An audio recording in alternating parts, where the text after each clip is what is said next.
Where's that line? What does he say? Oh.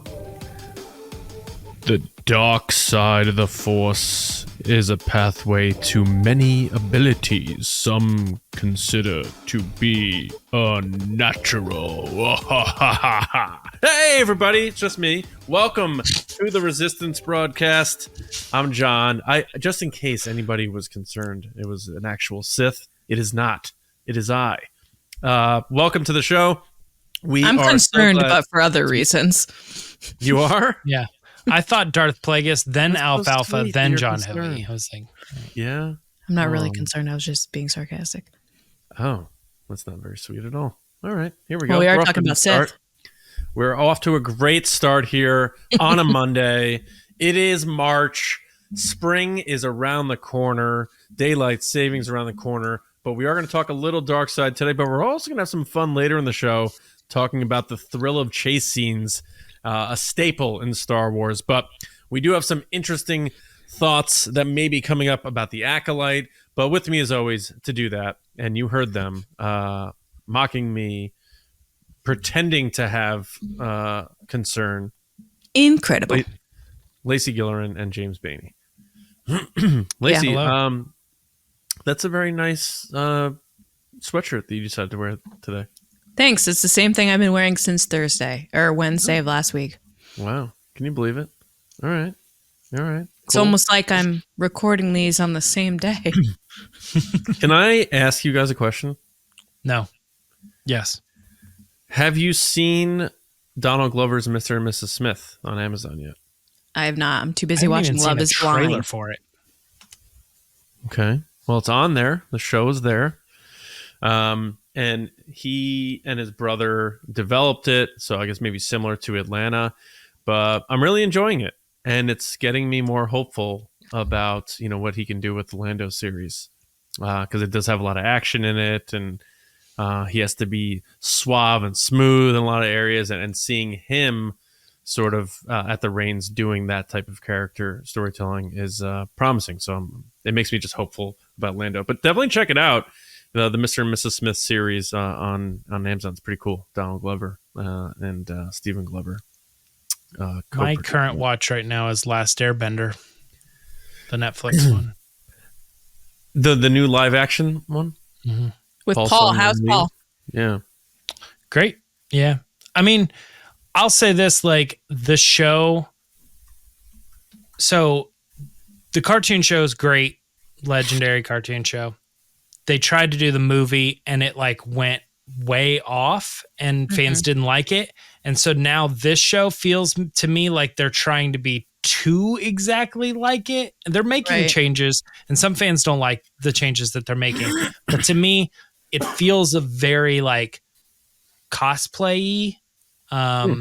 Like they really made the costumes exactly what you see in the show. And they really tried to do everything like the show. And so in some cases, I feel like it doesn't actually feel like a live action adaptation. It feels like they just dressed up and are It's not translating performing. Because even in Star Wars, from the animation to the real, there's this change that happens because no real person would be dressed like that.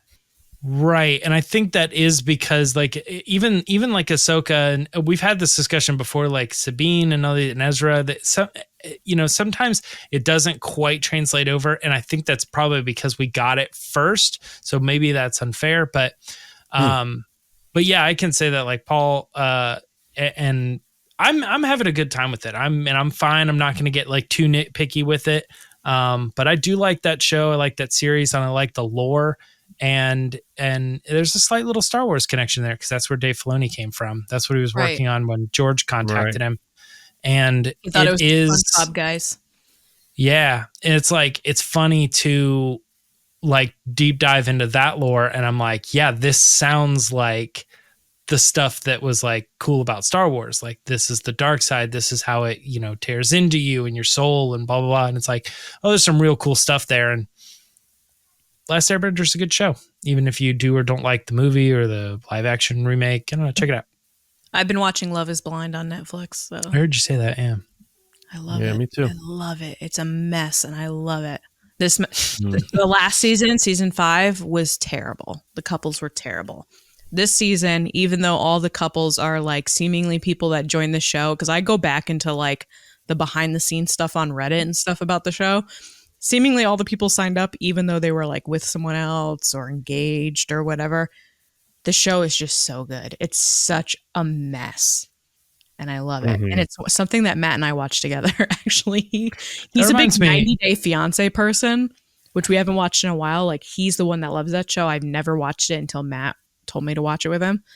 So now we watch Love is Blind, and then we've been watching all these kind of like Nick Lachey, Vanessa Lachey universe shows on Netflix, because they have a bunch. They have The Ultimatum. They have Love is Blind, you know. And then I love the show Married at First Sight, which is like Lifetime, that they have on Netflix from time to time, which is two people that have never seen each other, they didn't get married. Also a total mess. I don't know why. I'm so addicted.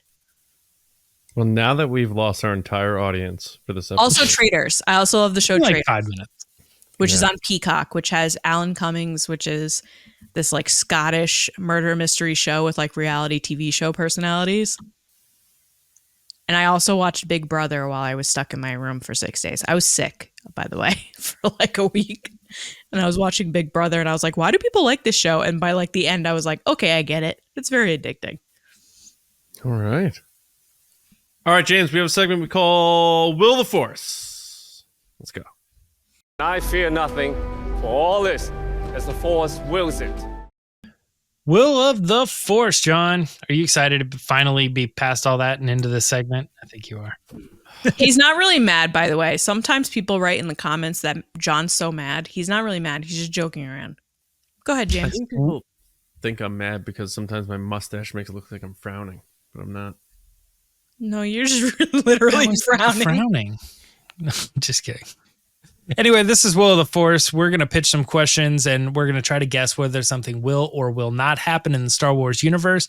But in addition to the questions that we write out, if we have some thoughts on our own, we also do TRB patron supporters questions as well. They can go to the posts that we do and they can submit the questions. We'll pick them out and a couple of people are able to get on the show.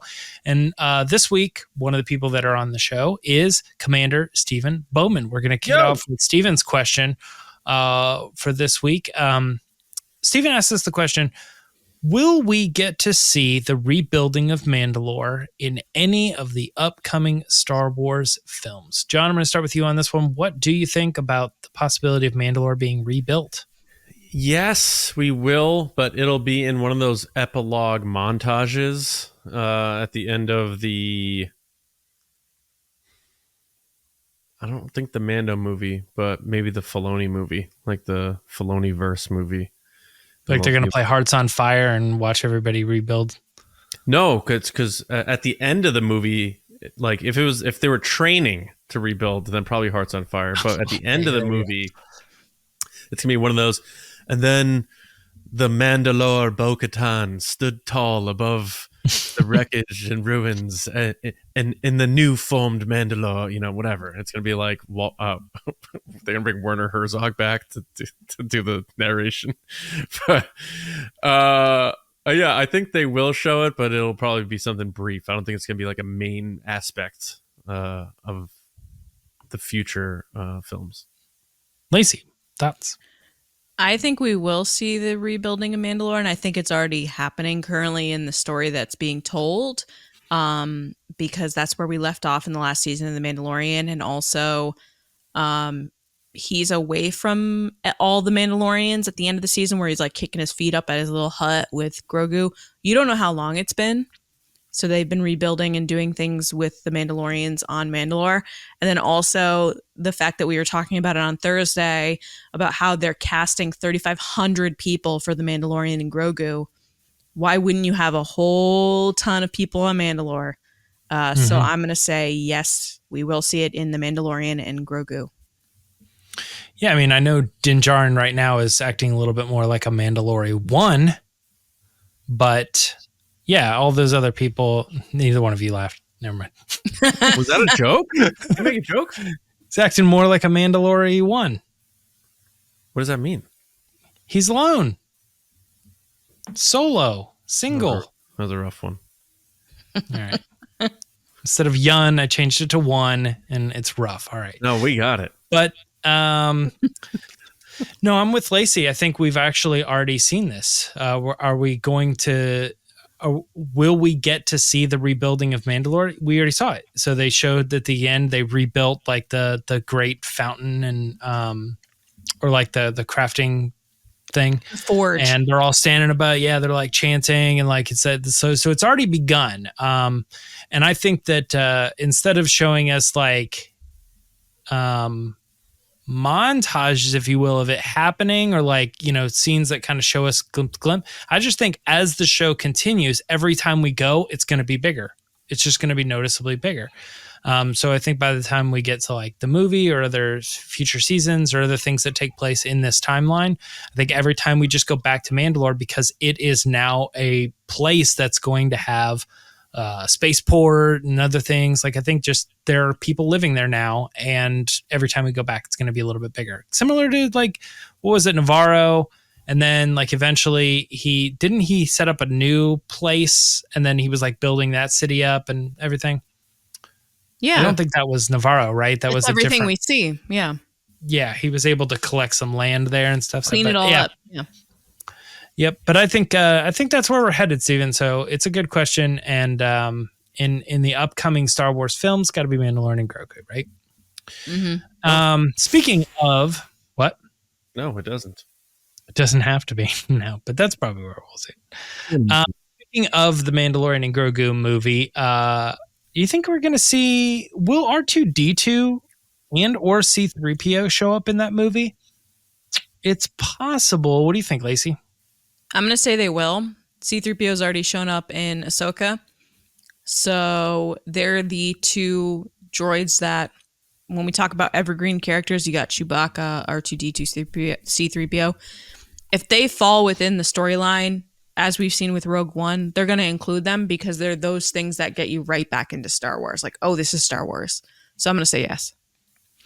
That's funny that I forgot about C-3PO. My answer was yes, but only R2 because he's going to be paired with Luke.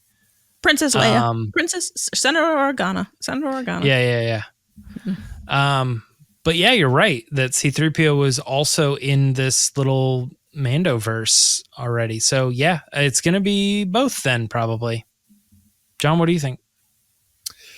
Nah. I say yes. I think they both will show up in this movie. I believe Solo is the only Star Wars movie where neither showed up. That's so weird. Hate that. Yeah. Anthony Daniels did as like a human character, but not C-3PO.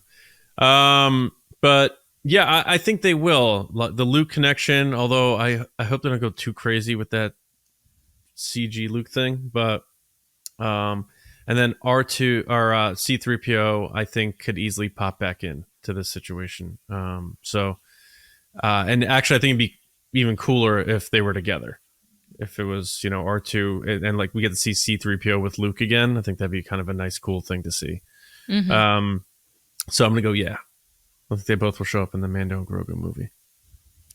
All right. Well, we got another Patreon submission. This one's coming from Commander Danny at Simplify Danny.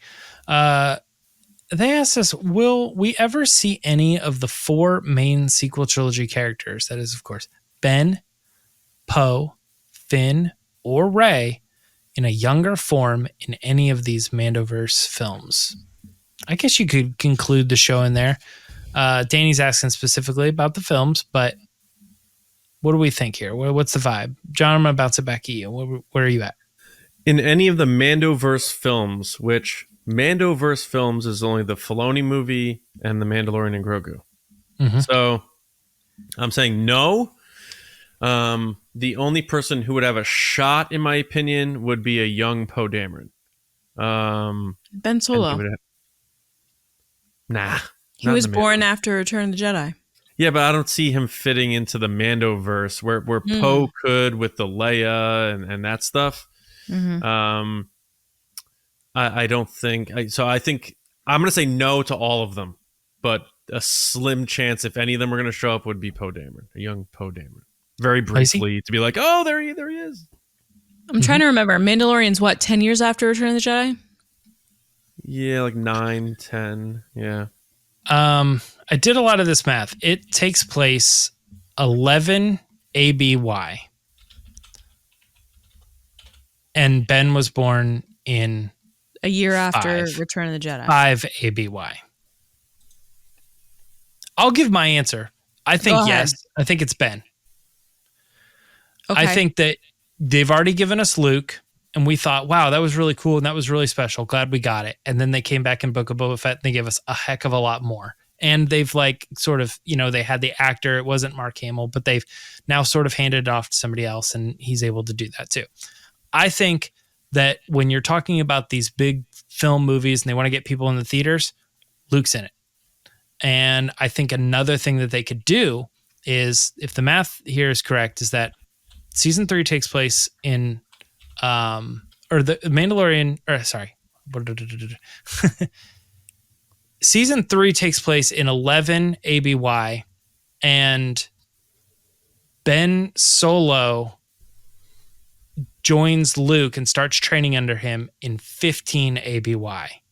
And it will be 3 years since season 3 when the movie comes out. So 3 years, 4 years, it's right around that time frame that they could get away with when they do that Mandalorian and Grogu movie, or even the one after, they could play there too. When Luke shows up, he also has a Padawan, if you will, and it's his nephew. And they cast a young Ben Solo, and they show Luke and they show him and the kid or something in the trailer. I just think it gets a lot of people into the theaters because they're like, holy crap. It doesn't even have to be a big role. It's not even anything. He shows up, he's just there. But I think you're right in that time frame of like they're messing with Luke, they're doing stuff with him, and I don't think they're willing to they're not shying away from it. And then this is right around that time when Ben would show up anyway. I like the idea. I like the boldness, but I would be legitimately shocked if that happened. I didn't know until now that Poe Dameron is 3 years older than Ben Solo. Interessante. I'm going to say yes. I think the way you could do it is what James just said with Ben Solo with Luke. I think that's a pretty easy way to do it. I think the other way is Poe Dameron was with the Spice Runners. They don't specify what age. Did they specify what age he goes to the Spice Runners? It's weird because like they had to like backwards engineer his story because of something that they said in the movie, and it didn't make any sense. So there's this sort of like he was like in the military, and then he ran away and he was with the Spice Runners, and then he sort of came back to the military. Which is weird, because if you read Wookiepedia, which I just did right now, it said that he was a human that was a part of the Spice Runners and then joined the Resistance. Like, they don't mention the military part. Right. But he was like a young cadet military. That's like his background because of his parents were in the rebellion and everything. But basically what I'm saying is it would be interesting if they had Poe roll up in one of these movies as part of the Spice Runners. I think that would be pretty cool. But I don't know if that would happen, because if this is, you're talking 10, 15 ABY, that only makes him 8 to 10. Yeah, I don't know how. It still seems a long time before Force Awakens. And I feel like the Spice Runners, I don't think he was like a teenager. Maybe he was. So it's probably more likely Ben, if we're being honest. If that's the only one that's going to show up, and I think they will, because they've already set it up with Luke training Jedi, that they could just have it be a throwaway shot to a young kid with black hair, call it a day. Yeah, like the way Favreau's been handling the timeline is in real time. So like Mando season 2 was a year after season 1, and it took place a year later. And it's like, but I think this movie changes everything. I think this movie's going to change everything. It could. I mean, I don't know what he did about the season 4 scripts. Is he reworking that into the movie? And then that would be, he'd probably make that fit in with the timeline. But I don't know. It's all a very interesting idea. But I think Yeah, I guess it could be either one of these guys. I really don't think they're gonna do a season 4. I'm gonna bet that. I don't think they're doing that. I think the movie's it. Yeah. I think the movies. I think season 4 was gonna happen, and then Iger and the powers that be said, "No, we need a movie," and I think they just didn't want to admit season 4 is not happening. But I guarantee that this movie is it. And you don't think does that really mean that there's 2 hours left of The Mandalorian and that's it? Unless it does really well, James, then they'll make another movie. If it makes $1 billion, Disney's going to go, let's have another Mando movie. So he's not dying because they need him to stay around. Yeah, yes. And then they'll use an AI voice for Pedro Pascal. It'll be called The Mandalorian and Grogu. Oh my God. You see what I did there? See, because of the number and how it sounds. Danny, good question. Thank you very much. And hello to Mark. Last question for Will of the Force this week is, according to Wookiepedia, we were just talking about Wookiepedia. What up, Wookiepedia? Darth Tenebrous was the Sith Master of Darth Plagueis. The question is, will Darth Tenebrous be a part of the Acolyte? Lacey, I'm going to ask you first so that we can eventually get back to John, because I know John has like a kind of a wild story with this one. But what are your thoughts on this particular Lord of the Dark Sith showing up in the Acolyte? I'm going to say no, but maybe they'll mention him because it seems like Leslie Headland is doing all of the research there is to do about Star Wars. So I'm going to say no. They will not be. But I know John disagrees with me. Your answer sounded like you would say yes, and then you said no. Because she's doing all the research, that he'll be mentioned, but he won't. I said because he'll be mentioned, but he won't be part of it. Okay. I don't think he will be. I think the Sith might be mentioned multiple times, but I don't feel like we're actually going to get a name. And based on, maybe I'll let John go into it a little bit more, but like do a little bit of research on this. Feels a little bit like the wonky side of Legends, with this guy being like one of the fifth member of the Cantina band that got kicked out and like hated everybody. I don't know. Like it's a weird character. I just don't think it really is going to be that important. I think they'd rather just leave it Legends. John, what do you think?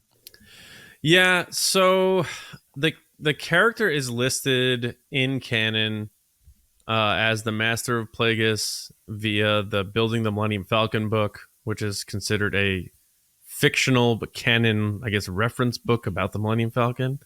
And then, James, you had brought up the Visual Dictionary of the Rise of Skywalker offline before we were recording that he's mentioned in there somewhere.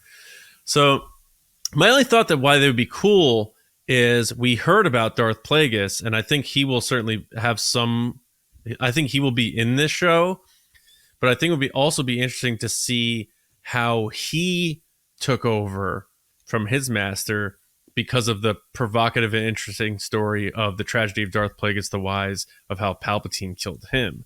And, you know, Lucas loves that whole like poetry and rhymes thing, and history repeats itself. And I think it'd be kind of cool, whether it's in a flashback or in a holocron or something, to see how Plagueis got to where he was, where he became obsessed with this idea of immortality and cheating death. And was that something his master put in his ear? And is this show sort of a part of the catalyst of that?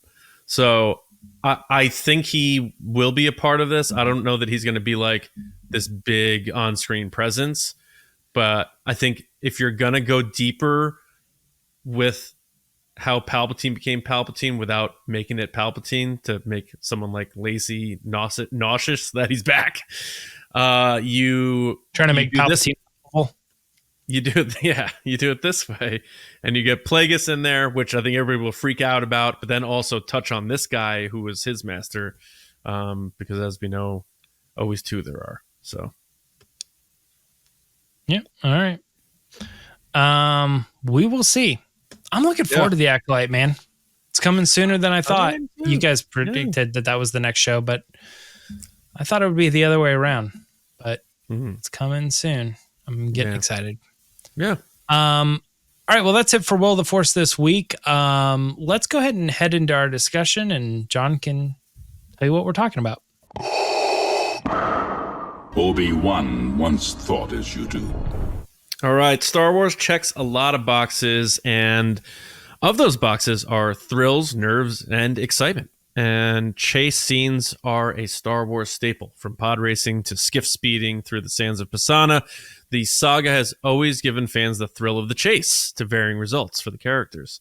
So let's have some fun talking about the significance and fun involved with chase scenes in Star Wars, which have existed in varying forms throughout the entire saga.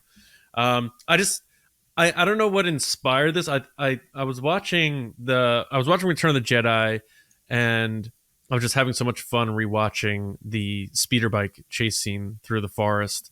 And as old as that scene is, and how the analog way in which they filmed it, it's still a very fun and exciting scene. And then I started thinking, like, wow, like Star Wars has these all over the place.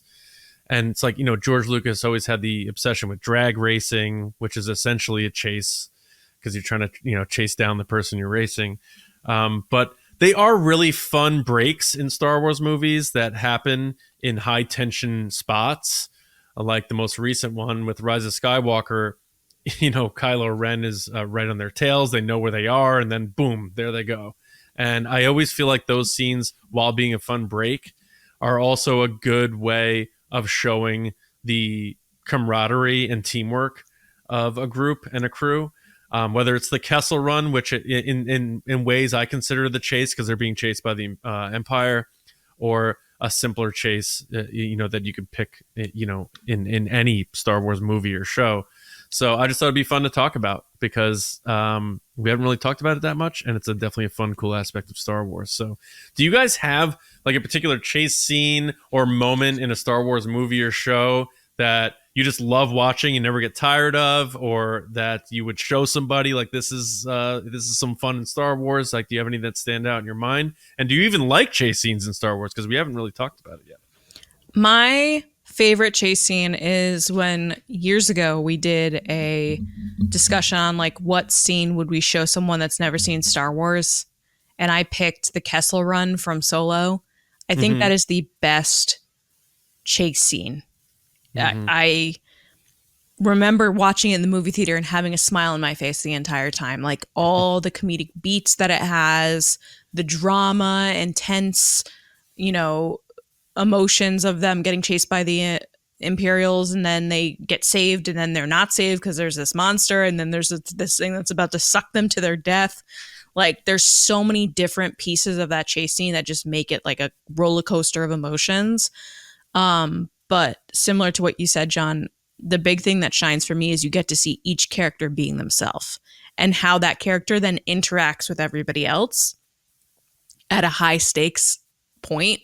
And it's true Star Wars to me because the entire time, even though they're so incredibly stressed out, there are these little funny beats that are happening the entire time. And that, to me, is what makes it very Star Wars. Yeah. And yes, I do love chase scenes if they're funny.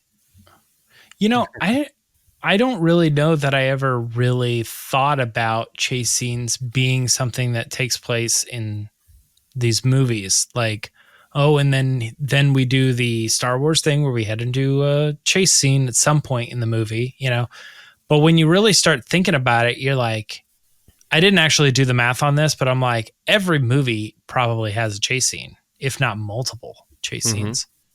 Because you just start thinking, you're like, oh, that one has a big one. Oh, that one too. And then this one, and that movie has it, and you're going through. And it is hard to pick. I know, like, I even did a Google of like chase scenes in Star Wars, and there's some rankings and stuff, and I saw like the asteroid field, in Empire Strikes Back, and I was like, yeah, that's pretty awesome. That's my favorite, I think. Yeah. I think the pod race scene is pretty great too, but an underappreciated one that I actually sort of enjoy watching is and really a lot of these too feels like they go and then they like go until they can't go anymore. But this one in particular is when Obi-Wan and Anakin are chasing down Zam Wessel Yeah. in Zam Attack Wessel. of the Clones. I think I like that one. I think I like that one because they do multiple things. They're in cars and then they slow down the pace and they're just like looking, they're like, it's like a chase scene, but they're walking and just keeping their eyes open at times. Then other times they're on foot, there's blasters and lightsabers, but also, like I said earlier, like cars and speeders and stuff. And so it's like a large variation of what is considered a chase scene because they go through like multiple different styles of chases. That's one of the best scenes in Attack of the Clones, in my opinion. I thought that's such a cool scene because like jumping out of the car and all that. Yeah. I love the behind the scenes shot of Hayden running with the camera, and then he trips and falls, and the camera keeps going, and he's just laughing. Is that also the scene where it's that famous GIF of Ewan McGregor bobbing like this? Yeah, I think so. That speeder. I think so. It might be. Yeah, it definitely looks like the Clones. The hair is Attack of the Clones. Yeah, Alex mullet. Yeah, yeah, that's a great one. And the pod race in Phantom Menace, but also like traveling through the planet core and being chased by all the fish, and that's a chase scene. Like there's varying degrees of chase scenes, and Revenge of the Sith with Obi-Wan riding the lizard being chased by Grievous on the wheel bike or whatever. Like there's so many, like there's big ones in these movies and also little ones too. And there's probably even some that I can't even think of that are on foot, like Han Solo chasing the stormtroopers down the hallway and then them chasing him right back. Like that little moment is hilarious. Rey and Finn in the Force Awakens, the garbage will do is like one of the great chase scenes. Yeah, absolutely. Yeah. They keep going and keep going. The whole time you mentioned earlier, you were like the Rise of Skywalker has the great one where Ben Solo, and I was like, oh, he's not in that. And the chase scene I was thinking of was They Fly Now. Yeah. The one on Pasana. Yeah, that's the one I was thinking of. Yeah. It is the one you were thinking of? You said Ben Solo. Well, Kylo Ren tracked them down with the necklace. Oh, I see what you mean. Okay. They notified the stormtroopers, which triggered the chase. Yeah, but those guys come over the mountain and they're slamming down and stuff. It's like some pretty cool scenes in that one too, or just actually the beginning of that too, like Poe and Finn and Claude. Yes, like light speed skipping and stuff. Yeah, I thought that was really exciting too. Yeah, I mean high octane, like the chase scenes in Rise of Skywalker are like high octane chase scenes. And there's, there are some that are a little more subtler in Star Wars, or even like Lacey said, the Kessel Run, there's room to breathe where, the Empire is not always on them, but there are other obstacles they're dealing with. And ultimately it's also a chase against time because those things are going to explode. So it's not always a tangible chase where someone's literally chasing you. Sometimes it's also you're chasing time or you're chasing an explosion. Even you could even say, Return of the Jedi, the Death Star 2 exploding and them trying to get out of the Death Star is a chase scene because they're fleeing the explosion and the flames. It's like you can pinpoint so many of these in Star Wars and they're all different and they're all cool and they don't always have to be a literal two people, chasing after one another. Mm-hmm. What's interesting too is this angle too is like, I don't know if you'd be able to pick it out because there's so many differentials, but do you think it's preferable to watch the heroes being chased and escaping or chasing somebody and capturing them? I'm not sure I'm understanding what you're asking, to be honest. So like Anakin and Obi-Wan were chasing the bad guy and they caught him, as opposed to Han Solo was trying to get away from the Empire and then he like escaped, like he went into the asteroid. I like chase scenes where the good guys are trying to get away and then they get away. And then they get away. Me too. Yeah. I think that's more common, especially in Star Wars, considering they're the people who are generally on the run or under the radar. You know what I mean? They're getting into trouble and then they need to get out of trouble.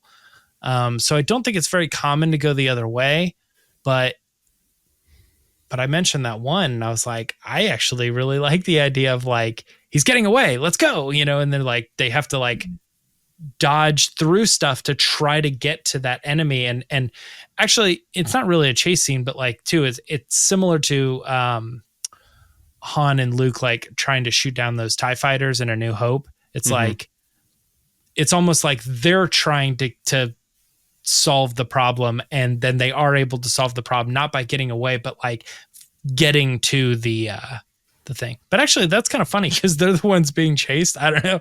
I guess it's kind of a strange way to look at that one, but I mean, some of even the best moments in the shows are chase scenes. Like when Mando takes the Razor Crest and's doing the fight with the Imperial TIE fighters and he's going up straight, like up, and then turns around and flips back down.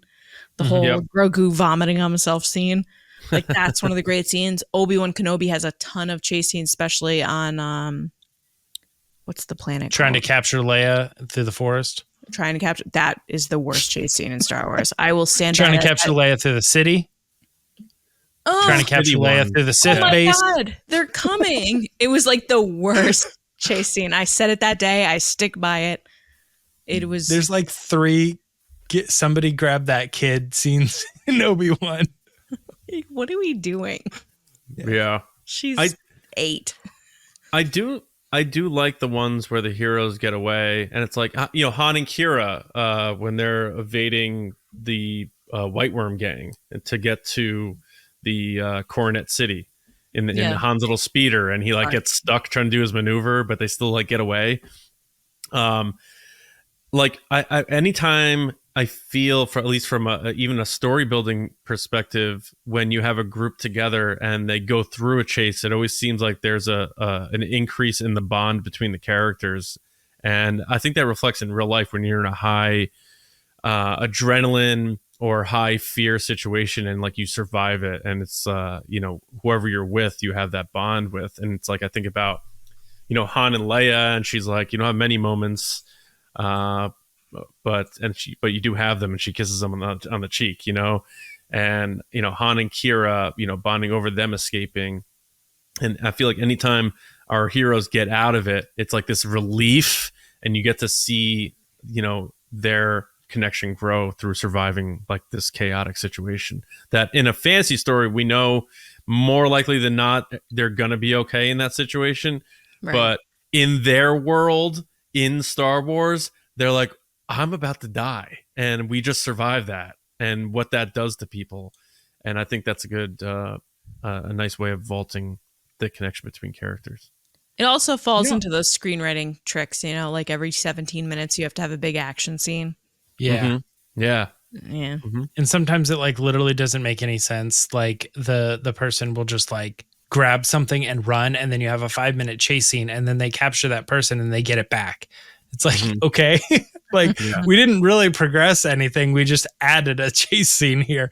And that's not necessarily in Star Wars. I'm saying that's just like in movies in general or TV show or whatever. But yeah. And would you guys even like, I don't know if I would consider it a chase scene, but it has that feeling like there's no real chase because people are for the most part stationary, but there is that sense of, we got to get out of here before they get here. And it's like the escape on Hoth when Vader's like right there, and the Falcon's not starting, and like it seems like it's about to get bad.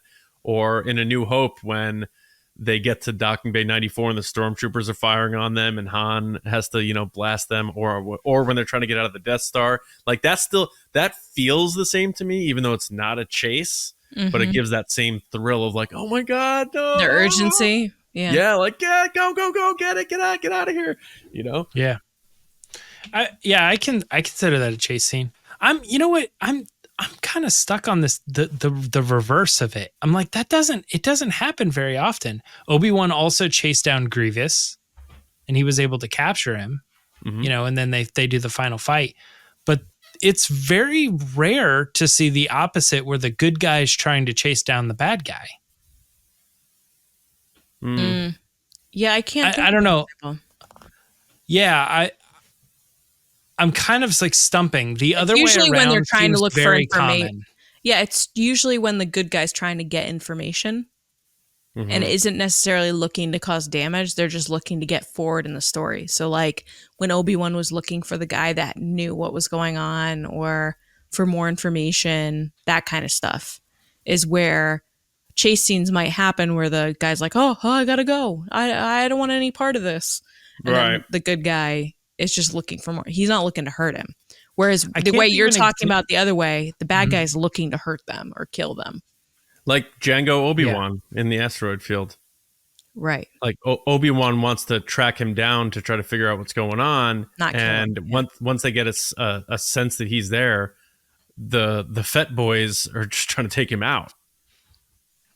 That's a great one too. Like or Sam Wessel, same. She was like, yeah. Attack of the Clones brings it with the chase scenes. Mm-hmm. Yeah, that one. Yeah, chase scene. I'd also kind of put that just in as, you're right though, because we've also sort of subcategorized. But I thought of that one more as like a dogfight. Like, yeah, one was following the other until the other was clued in, and then they were like dogfighting. Yeah, Obi-Wan was more of in survival mode than anything. I guess that's fair. Right. Yeah, he was more trying. Release the spare parts. R4, release the spare parts.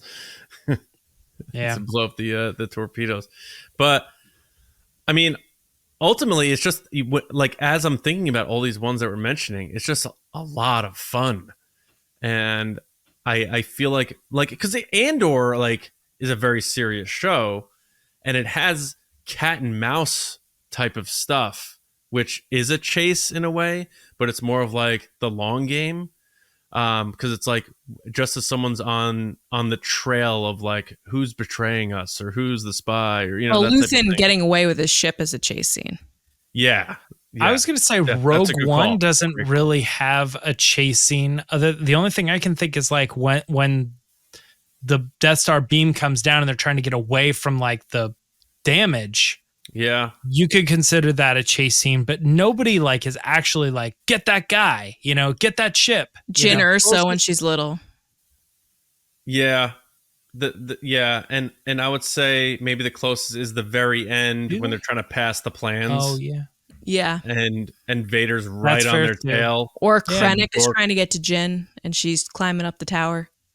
Yeah. Yes. There's that anxiousness. And when I watch those Star are like Wars, those are definitely all chase scenes, but an interesting different version. There's never a scene where somebody like Jyn jumps into a car and they say like follow that car, like shoot that person down or get away. It doesn't ever seem like that. It seems like most of the time you're right. It's just like and I don't know. That's the beauty of it, because like when I watch Star Wars, I think I suspend disbelief a lot and I really get lost into the story. And I really put myself in the shoes of the character and I feel their fears and I feel their anxieties, and I get like my body sometimes moves a little if like, the alien hand's about to grab someone's face, I react that way sometimes. And even if it's not just this tangible actual chase, if those feelings are there of either almost getting killed or almost getting caught or not getting away or not getting who you're looking for, it to me it feels the same, so I consider it the same, whether it's like called a chase or not. But it's those thrills that Star Wars has, and they continue to put in these movies in varying ways, whether grand or small, like these examples we're listing, that adds to the thrill and adventure and the fun of these stories. And I think they happen so often, but they're never really the focal point of the plot or anything. It's just something that helps move the story along. It's not like this. It's never the central thing. It's like these chases, where some movies that is the central theme. But it's just a lot of fun, and every time I think about one of these, it's just I get a smile on my face. How about the way Finn and Rey meet is through a chase scene? When BB-8 sees the jacket, and then she chases after him through the marketplace to find the jacket. Right. And then he also meets Poe with a chase scene because then they have to get out with the TIE fighter through a chase scene. Yes. Yeah. And then Rey and Finn, like you were saying, with the Falcon on Jakku, getting chased by the TIE fighters, and their bond after that. Like, did you see what you just did? How did you just do that? Force Awakens might have the most chase scenes. It has, that I'm gonna say that and Attack of the Clones. Like, I was gonna say, I thought of another Attack of the Clones chase scene, and it actually fits into my mold. It's Obi-Wan and Anakin chasing down Dooku. Mm-hmm. He's trying to escape on the bike. They eventually get to him, and then they're like, "You got nowhere to go," and so they do the lightsaber fight. Yeah, definitely. There's way more than I realized, I think. It just keeps going. Yeah. Like you're like, every movie has like Rathtars. 10. Yeah. The Rathtars. One of the biggest chase scenes. Yeah. Yeah, because that's almost like the boulder in Indy. Like you got this big giant alien rolling after. I'm sure they did that on purpose, by the way. Geriatrically running Harrison Ford. Who's still punching people, though. That punch still punching people with those great sound effects. Absolutely. The other one, there's probably a ton, but an obvious one. I was gonna say in Last Jedi, you have the horses. They're on the horses. They're trying to get away. All years, that whole thing, right? But the whole movie's a chase scene. Oh, with the tracking. The plot of the movie is like the rebellion is trying to get away. And the First Order is just like right behind them. Like they can't go anywhere. We're just going to follow them until they run out of gas. And then they're like slowly picking them off. The whole plot is like solve this chase scene because it's an issue. Yeah. The resistance is going to die if they catch up. Mm-hmm. And even at one point they're like, they try to sneak away and get away, but then they're like, nope, we see you. And they just veer off and they chase them all the way through into the tunnel, into the place. And then, Luke shows up and ends up distracting them long enough that they actually can get away. But literally from the very, very first scene in that movie to the very last one, it's the resistance just trying to get away from the First Order. Yeah. Mm-hmm. And I think like there's an innocent spirit to those types of things that, I think George Lucas was inspired to make this stuff based on a lot of stuff he liked watching as a kid. And like a lot of those old shows, like I would watch with my dad, like they do have a lot of chase scenes, whether it's on horseback or on foot or whatever. And I just think it adds a nice, easy, exciting, fun level of adventure. And I hope they continue doing them because I think it's now like, and it's not talked about that often, I guess, as a collective. I always hear people talking about, oh, I love this scene or I love this scene. But like chase scenes in Star Wars is not really talked about that often. But when you think about it, like if you took them away as a staple, the movies wouldn't be nearly as fun. So it's just, it's almost like this integral thing that I don't know if we take for granted or we just don't talk about often, but they're always just such a good time. Like every one that we've talked about, even ones that seem fringe or bland, like there are great elements to them. Maybe that's why I feel so anxious watching Last Jedi, because it's a chase scene that never ends. You're just, constantly feeling it. I get that. You're constantly feeling anxious because you're like, they're never gonna, like, there's never an end. There's never a pause. They're just constantly being chased. There's no stop and breathe. Yeah. And every time they try to cut away to the other people, they're like, we have to do this like as soon as possible. Like we are here and we have to go do the thing so we can get back to, Right. Yeah. Yeah. And what? That's probably why. I was going to say, like, Force Awakens has a lot. Attack of the Clones has a lot. I feel like the prequels as a trilogy maybe have the most, but I'd have to really go back and watch everything. Yeah. And what do you start consider a chase scene? That's kind of a chase scene. Yeah. That's kind of a chase scene. I mean, if you get too like wide with it, a lot of Star Wars, just even the concept of it is a chase scene in the sense of the Empire is trying to hunt down the rebellion.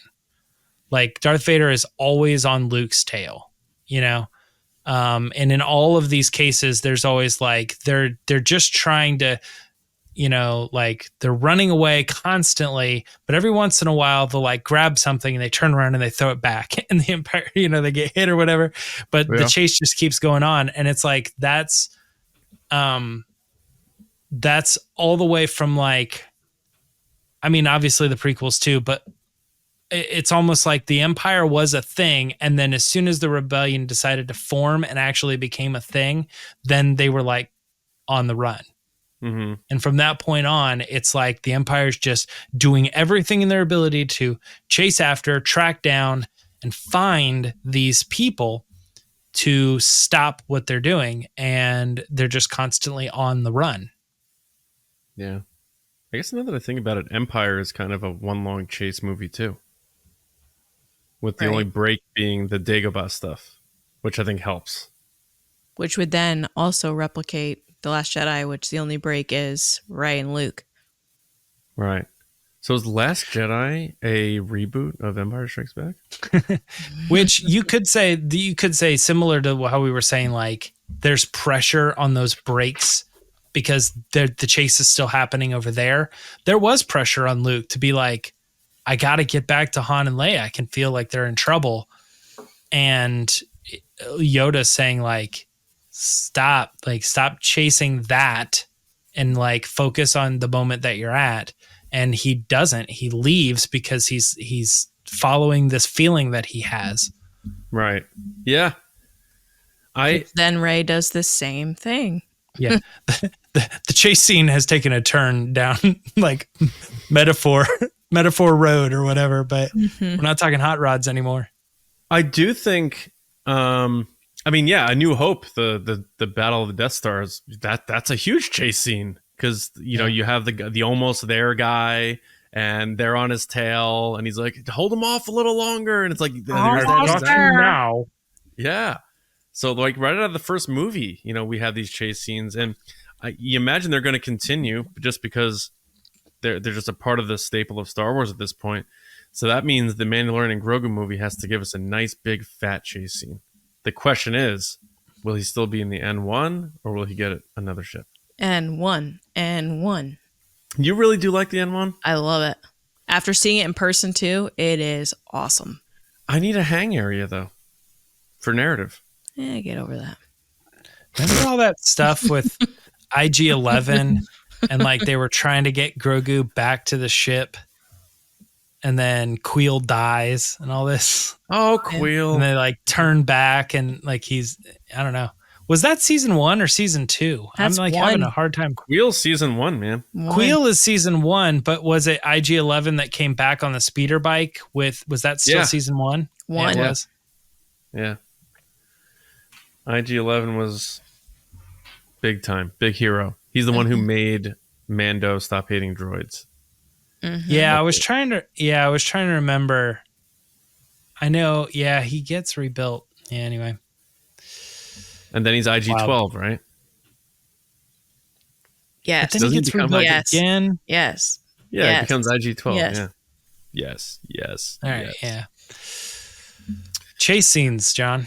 They're fun. I mean, I could literally sit here and do a commentary watching them. They're such a good time. And now actually, like for our audience, like next time you watch a Star Wars movie or show, like look for the subtle chase scenes and look for those things that all of a sudden you realize you're feeling that anxiety and nervousness, but in like a fun way. Or like you could just live with it like I do. Yeah. That's for sure. In a fun way. Yes. Anything else, guys? Nah. No, I mean, I pulled up a list of even more that we didn't mention, but I don't want to even go down that path. Trust me, there's a lot. Let us know your favorite chase scene. Yeah. And what do you like about chase scenes in Star Wars? Maybe there's elements to it that we didn't uncover. And what movie do you think has the best chase scenes? Because that's always fun. Force Awakens. But either way, we hope you had a good time. We hope you enjoyed the show. Thank you so much for listening and watching and being a part of TRB. It means a great deal to us. And we are excited to get closer to the Acolyte, maybe there's going to be a chase scene in that. It's supposed to be a detective story, so oftentimes that's the case. Attack of the Clones comes to mind, but we'll see. But either way, make sure you are subscribed to the show on your preferred podcast platform, or of course our channel, youtube.com/@the-resistance-broadcast. And if you love what we do and you are able to and you'd like to support us, join our Patreon, patreon.com/resistance-broadcast. Tiers start at just $5 and you get exclusive episodes of the podcast. We do many episodes right there on Patreon. We have other bonus videos like reactions to our polls that we post. We have commentaries. We have a Discord server. We have monthly hangouts.